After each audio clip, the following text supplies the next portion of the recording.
Ellie has advocated on behalf of children for 35 years, including as the founding executive director of the Maine Children's Alliance, as a substance abuse counselor, and as a welfare case manager, and for a decade as a child protective worker.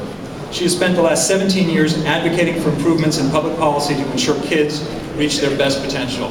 Welcome, Ellie.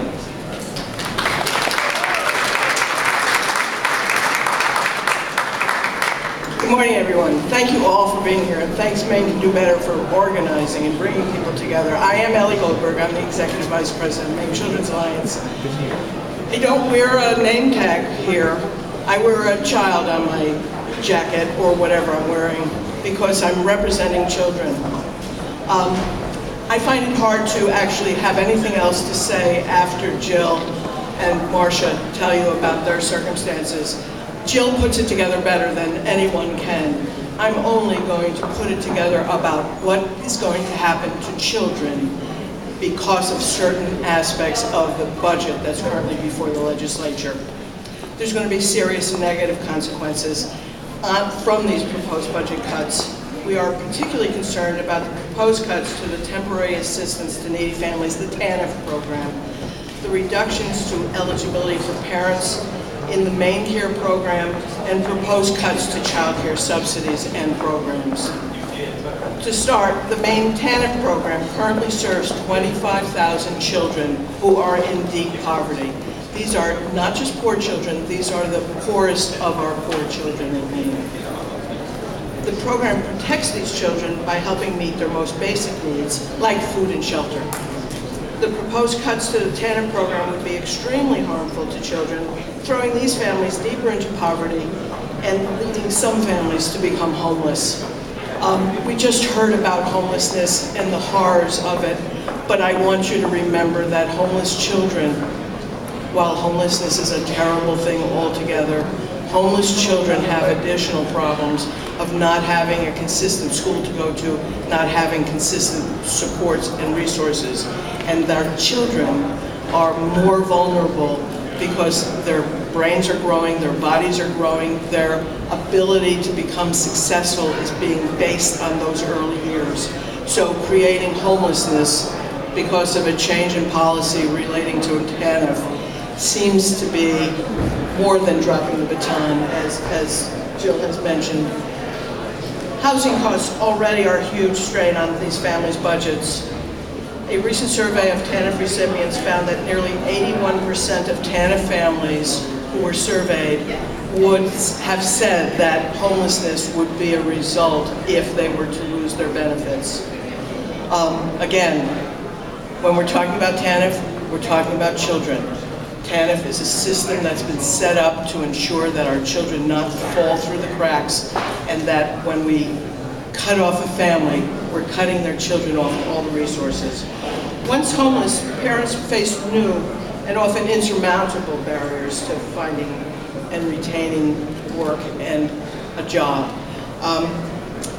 As I said, the insurmountable barriers for their children is a lifetime of less accomplishment and a lifetime for us as Maine citizens of less productive accomplishment from our children, who are in fact our future. Families on TANF already face significant hardship. They're living far below poverty level and struggling to make ends meet. With a maximum grant of $485 per month in Maine, which is the lowest grant in New England and hasn't been increased since 2001, they are already struggling. Leaving these families with no assistance, either because the family has hit the 5-year time limit or through full family sanction, will harm the health and well-being of some of Maine's most vulnerable children. Research clearly shows that the effect of deep poverty and homelessness on children are profound. They affect every aspect of their lives. Children who live in poverty are at increased risk of poor health, poor educational outcomes, poor mental health, and poor general reaching adulthood in a successful way. Their potential is diminished, potentially by these policies that we're talking about. We cannot leave these children without assistance. Research also tells us that TANF families that are on the program for longer than 5 years have a disabled person within their family unit. Almost 90% of families who have been surveyed who are longer than 5 years have a disability that they're addressing, which makes them less likely to be able to get a job, less likely to be able to leave their family and join the workforce. Parents who are subject to sanctions also face significant challenges to employment. It is unfair to punish the children for being in these circumstances. It is not in the best interest of our state.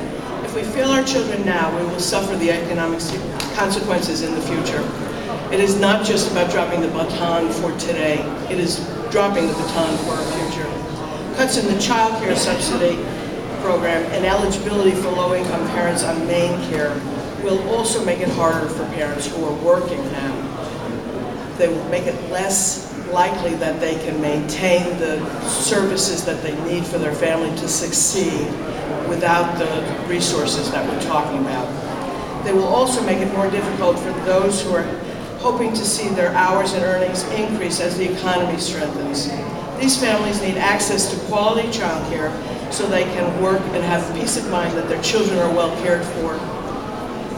Parents need access to health coverage and stay healthy for work in order to take care of themselves, to do the job, and to take care of their children. Those are all really things that actually enhance the children in those families, for the parents to have health care and for the parents to find quality child care. Those are the services we know our kids need. The proposed cuts in the budget will have extreme consequences for the lives of thousands of children in Maine. We hope that members of the legislature will take the lives of these children into consideration in their budget decisions. We also urge them to consider the losses to our future economic development if we leave these children behind. Thank you.